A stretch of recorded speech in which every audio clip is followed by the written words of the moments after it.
ఈరోజు బాబాగారి సందేశం ఏంటో వినే ముందు ఈ ప్రత్యేకమైన రోజున బాబాగారి ఆశీస్సులతో జన్మదినం మరియు వివాహ వార్షికోత్సవం జరుపుకుంటున్న వారందరికీ happy birthday and happy wedding anniversary. మరి ఈరోజు సందేశం ఏంటో చూద్దామా? నా బిడ్డ, నీ మనసులో నిశ్శబ్దంగా నడుస్తున్న ఆలోచనలు నాకు వినిపిస్తున్నాయి. నువ్వు బయట నవ్వుతున్నా లోపల మాత్రం ఎన్ని సందేహాలు, భయాలు, ఆందోళనలు దాచుకున్నావో నాకు తెలుసు. నువ్వు ఎన్నిసార్లు అడిగావు, ఎందుకు నా జీవితం ఇలా జరుగుతోంది బాబా అని.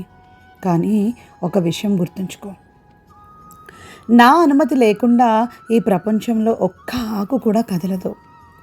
నీ జీవితంలో జరుగుతున్న ప్రతి సంఘటన ఒక కారణంతోనే జరుగుతోంది.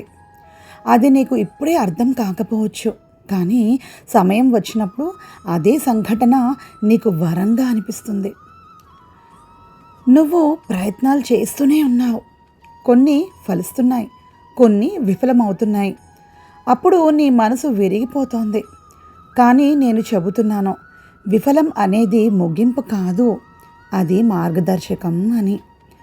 నువ్వు నన్ను నమ్మితే, నీ భారం అంతా నా మీదే వదిలేస్తే నీ మనసులోని భయం కరిగిపోతుంది, శాంతి నిండుతుంది.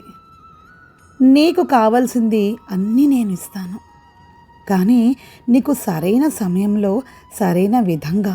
ఎందుకంటే నేను నీ కోరికలను కాదు, నీ భవిష్యత్తును చూస్తాను.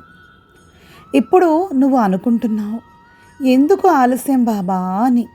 ఆలస్యం కాదు బిడ్డ, అది నీ జీవితానికి సరైన సమయం కోసం నేను వేచి ఉన్నాను.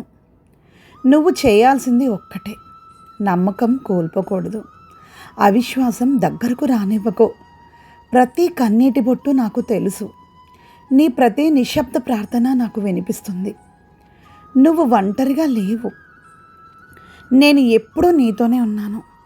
ఇంకొంచెం ఓపిక పట్టి చూడు, నీ జీవితంలో ఒక అద్భుతం జరగబోతోంది. అది నీ ఊహ కంటే గొప్పగా ఉంటుంది. అప్పుడు నువ్వే చెబుతావు, బాబా ఆలస్యం చేయడు, సరైన సమయానికే ఇస్తాడు అని. అంతవరకు నీ హృదయంలో నన్ను ఉంచు, నీ భయాల్ని నాకు అప్పగించు. శాంతి, నమ్మకం, సమర్పణ, ఇవే నీ మార్గం. నేను ఉన్నాను, నేను చూస్తున్నాను, నేను నిన్ను నడిపిస్తున్నాను. ఈ సాయి ఆశీస్సులు ఎల్లప్పుడూ నీ వెంటనే ఉంటాయి. ఓం సాయిరామ్.